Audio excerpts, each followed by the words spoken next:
Hello student, कैसे हैं आप? मैं समझता हूँ बिल्कुल फिट होंगे। आज हम डिस्कस कर रहे हैं वेलोसिटी के बारे में। कल हमने डिस्कस किया था स्पीड के बारे में। ऐसे दोनों का एक वीडियो मैंने बनाया था जिसमें स्पीड और वेलोसिटी दोनों था, लेकिन वीडियो बड़ा बन गया था, तो मैं अलग से एक वेलोसिटी का वीडियो बना रहा हूँ। तो आइए हम देखते हैं सबसे पहले कि वेलोसिटी होता क्या है। तो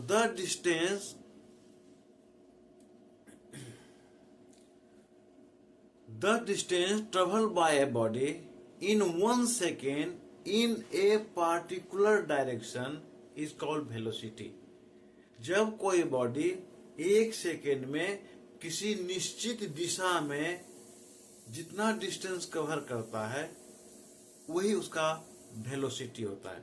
यानी 1 सेकेंड में कोई बॉडी जिस डायरेक्शन में डिस्टेंस को कवर करे उसको हम वेलोसिटी कहते हैं। अगर ईस्ट डायरेक्शन में, वेस्ट डायरेक्शन में, नॉर्थ डायरेक्शन में, साउथ डायरेक्शन में, किसी डायरेक्शन में, लेकिन 1 सेकेंड में होना चाहिए। 1 सेकेंड का मतलब पर यूनिट टाइम। 1 सेकेंड हो सकता है, 1 मिनट हो सकता है, 1 आवर भी हो सकता है। ठीक है। जब बड़े बड़े व्हीकल्स हैं, ट्रक है, एरोप्लेन है, ट्रेन है, तो उसका वेलोसिटी 1 आवर में लेंगे।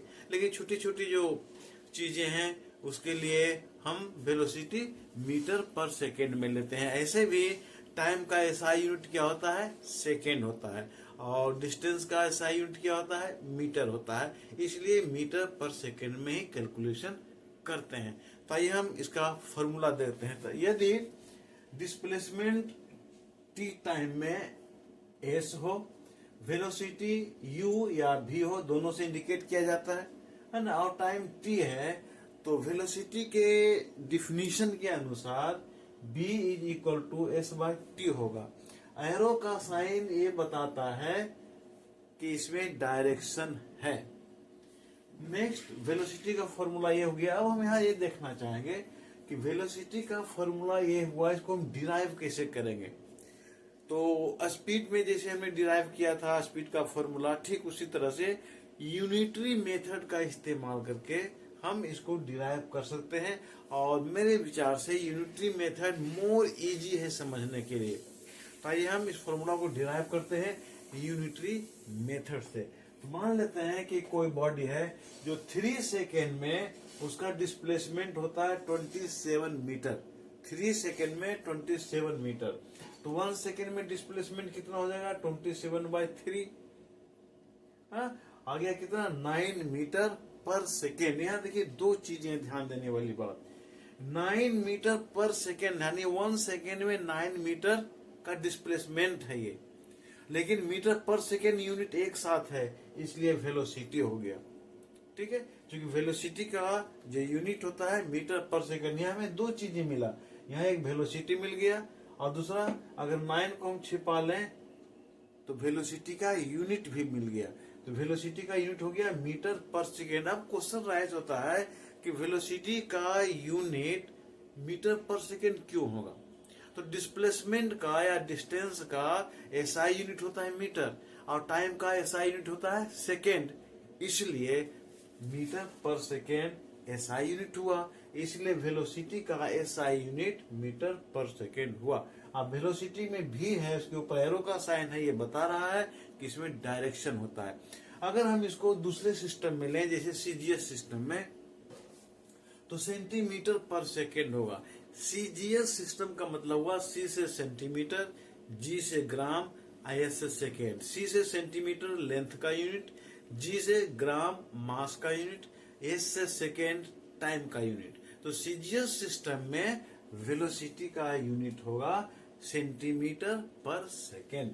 आइए इसको हम डिराइव करते हैं यूनिटरी मेथड से कि v is equal to S by T कैसे हुआ। तो यहाँ देखिए S equal to 27 metre by 3 second है, और ये इक्वल है किसके? 9 मीटर पर सेकेंड के, है ना। इक्वल का साइन, दोनों इक्वल है। यहाँ मैंने दोनों को इक्वल कर दिया है। एस यानी displacement equal to 27 metre by 3 second, और velocity equal to 9 metre per second. तो ये इसके इक्वल है और इसके इक्वल ये भी है, क्योंकि जो डिस्प्लेसमेंट है 1 सेकेंड का है ना। तो ये इसी के इक्वल ये हुआ ना, यहाँ पर इसी को सॉल्व करके ए आया है 27 मीटर बाय 3 सेकेंड को सॉल्व करने के बाद 9 मीटर पर सेकेंड आया है, इसलिए दोनों इक्वल है। तो इस दोनों को हमने इक्वल कर दिया यहाँ पे, आ गया क्या 9 metre per second equal to 27 metre by 3 second. इसको हम ऐसे भी लिख सकते हैं 9 मीटर पर सेकेंड वेलोसिटी हो गया और 27 क्या हो गया डिस्प्लेसमेंट और 3 सेकेंड क्या हो गया टाइम, यानी v is equal to S by T. अब एरो का साइन मैं फिर से रिपीट कर रहा हूं, ये बताता है कि इसमें डायरेक्शन है। अब डायरेक्शन होने के कारण इसको हम वेक्टर क्वांटिटी में काउंट करेंगे। क्योंकि डायरेक्शन है तो इसमें वेलोसिटी में दो चीजें मस्ट है, याद रखना है आपको कि दो चीजें बहुत जरूरी है। पहला मैग्नीट्यूड, कितना डिस्प्लेसमेंट है वो, उसी को मैग्नीट्यूड कहते हैं, और दूसरा डायरेक्शन, किधर जा रहा है, ईस्ट वेस्ट नॉर्थ साउथ या सब डायरेक्शन, यानी दो चीजों का होना बहुत जरूरी है, मैग्नीट्यूड और डायरेक्शन। तो मिलते हैं फिर नेक्स्ट वीडियो में, तब तक आप अपना ख्याल रखें।